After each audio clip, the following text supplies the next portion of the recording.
একবার ভাবুন তো, যদি পুরো পৃথিবীর সমুদ্রের পানি শুকিয়ে যায়, কিছুক্ষণ আগেও যেখানে অথই পানি ছিল তা যদি অল্প সময়ের মধ্যে গায়েব হয়ে যায়, যে সময় আপনি আপনার ফ্যামিলির সাথে সমুদ্রের মাঝ সীমানায় ছিলেন, তাহলে কেমন হবে? সেখানে না পাবেন কোনো সাহায্য, না পাবেন খাবার, তার উপর ভয়ানক কোনো প্রাণীর আক্রমণ তো আছেই। কিভাবে বেঁচে ফেরা যায় এমন শ্বাসরুদ্ধকর মুহূর্ত থেকে?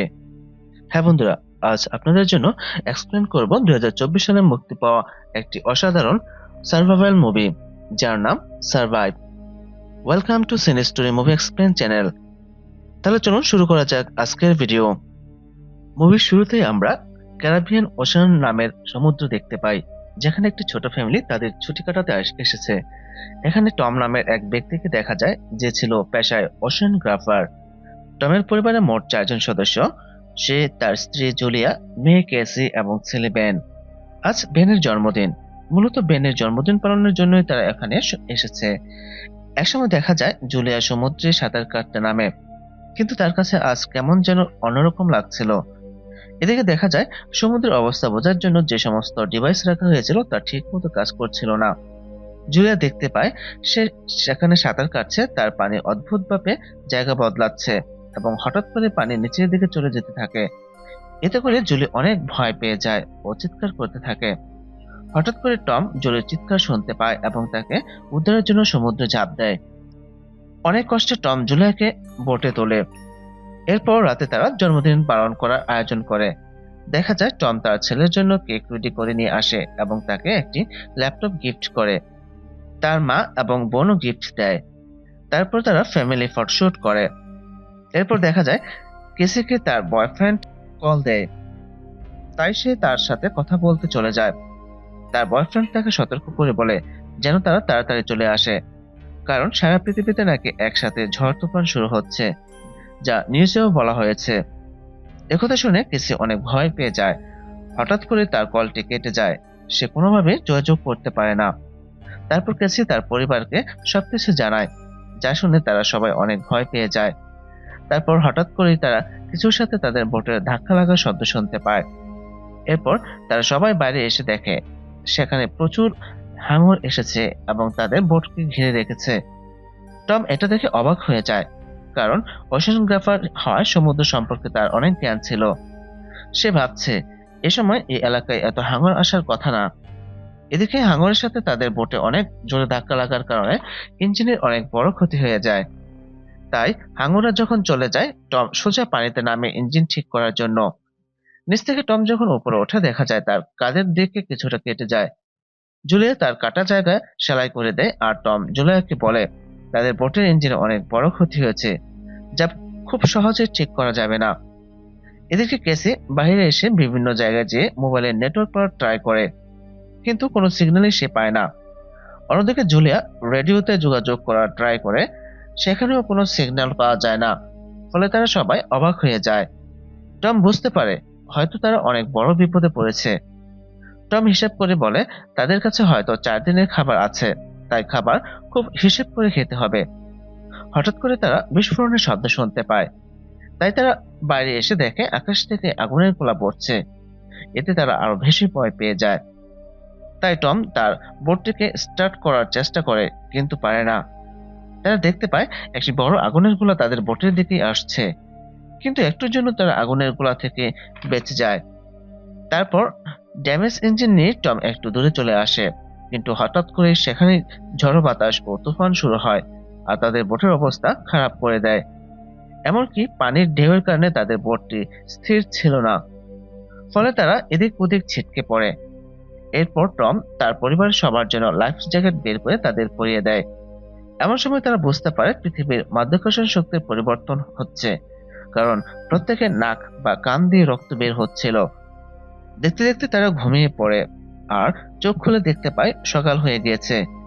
এদিকে তাদের বোটের অনেক ক্ষতি হয়েছে, কিন্তু আসল রহস্য তারা দেখতে পায় বোট থেকে বাইরে এসে।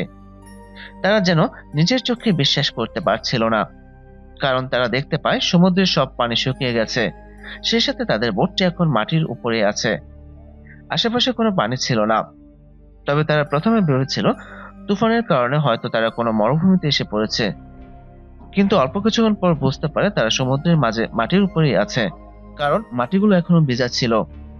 এরপর টম কম্পাস দিয়ে দেখার চেষ্টা করে সে আসলে পৃথিবীর কোন দিকে আছে, কিন্তু কম্পাসটি ঠিকমতো কাজ করছিল না। এদিকে দেখা যায় কেসি তার বয়ফ্রেন্ডের কথা ভেবে অনেক কান্না করতে থাকে, কারণ সে ভাবছে হয়তো তার বয়ফ্রেন্ড মারা গেছে। অন্যদিকে বেন তার জন্মদিনের বেলুনকে একত্রে করে সোজা আকাশে উড়িয়ে দেয়, যাতে করে কেউ আশেপাশে থাকলে বেলুনের সিগন্যাল পেয়ে তাদের সাহায্য করতে আসে। এদিকে টম আবার রেডিওর সাহায্যে সিগন্যাল পাঠানোর চেষ্টা করে। অনেকক্ষণ ট্রাই করার পর টম হঠাৎ ছোট্ট একটি সাবমেরিনের সাথে কানেক্ট করতে সফল হয়।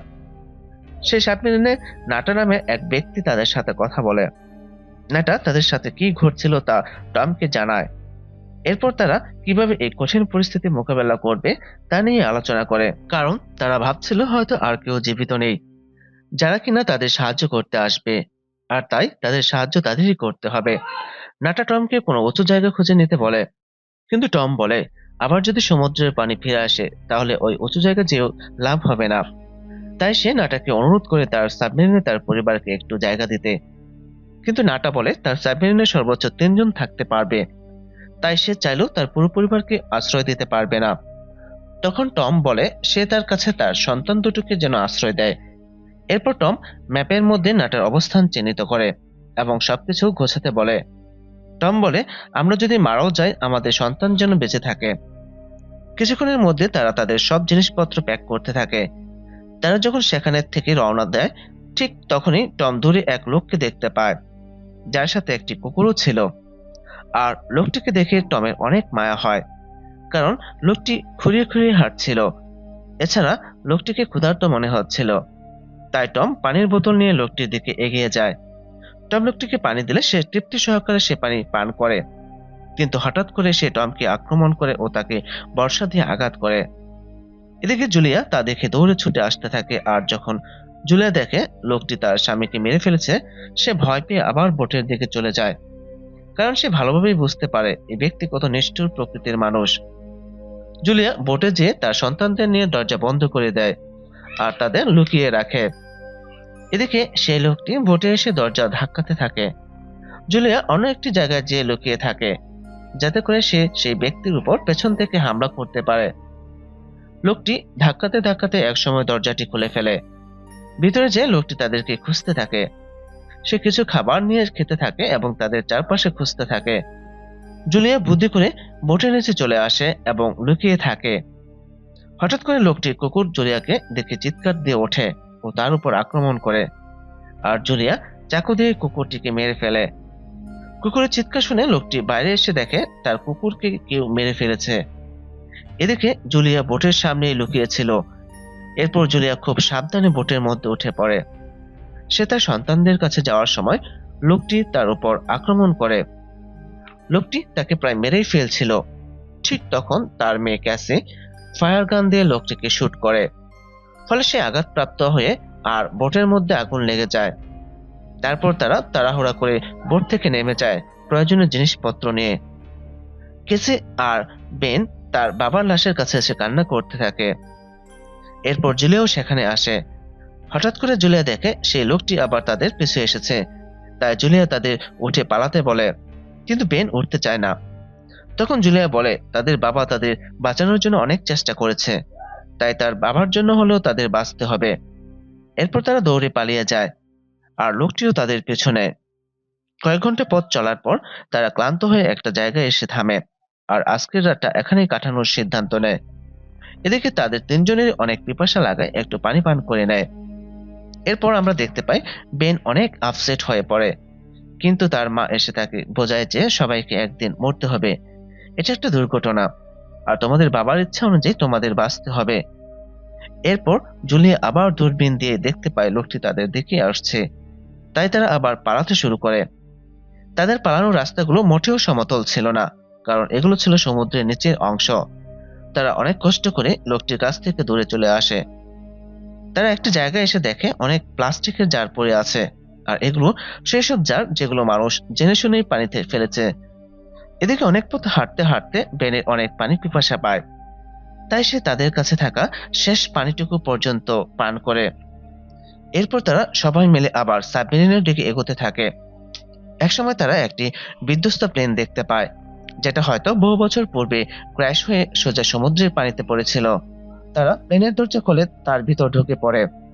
জুলি সিদ্ধান্ত নেয় আজকের রাতটা তারা এখানেই কাটাবে। এদিকে জুলিয়া তার স্বামীর শার্টটি ধরে কান্না করতে থাকে। একসময় তারা ঘুমিয়ে পড়ে। হঠাৎ কেসি প্রকৃতিটাকে সাড়া দিতে বাইরে আসে। ঠিক সেই মুহূর্তে ওই লোকটিও সেখানে চলে আসে। সে যখনই কেসিকে ধরতে যাবে, তখন তার মা জুলি এসে লোকটিকে চাকু দিয়ে আঘাত করে। জুলি লোকটিকে বীভৎসভাবে হত্যা করে, আর সে তার স্বামী হত্যার প্রতিশোধ নেয়। তারপর রাত পেরিয়ে সকাল হয়। এরপর তারা যখন প্লেনের বাইরে আসে, তারা দেখতে পায় লোকটির লাশটিকে হয়তো কোনো প্রাণী বীভৎসভাবে খেয়ে ফেলছে। তাই তাদেরও এই প্রাণীটি থেকে সাবধানে থাকতে হবে।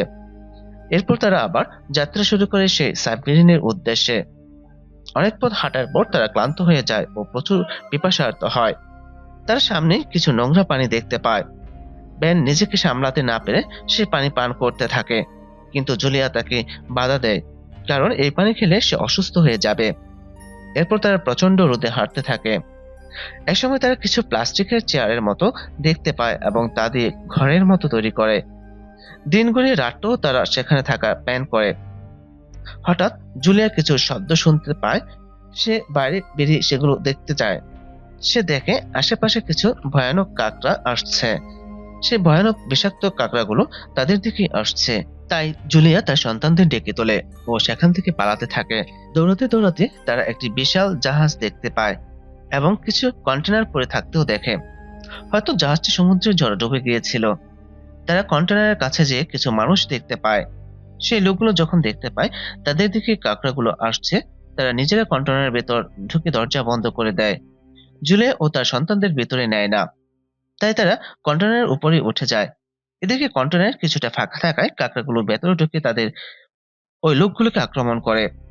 লোকগুলো বন্দুক দিয়ে গুলি করেও বাঁচতে পারে না।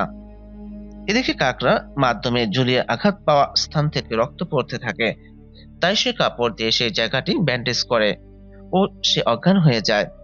তারপর যখন তার জ্ঞান ফিরে আসে, সে বেন আর কেসিকে দেখতে পায় না। তাই সে পাগলের মতো তার সন্তানদের খুঁজতে থাকে। ওই সময় প্রচন্ড ধূলি বাতাস ছিল। হঠাৎ করে তার মেয়ে কেসি সেখানে চলে আসে এবং তাকে জড়িয়ে ধরে।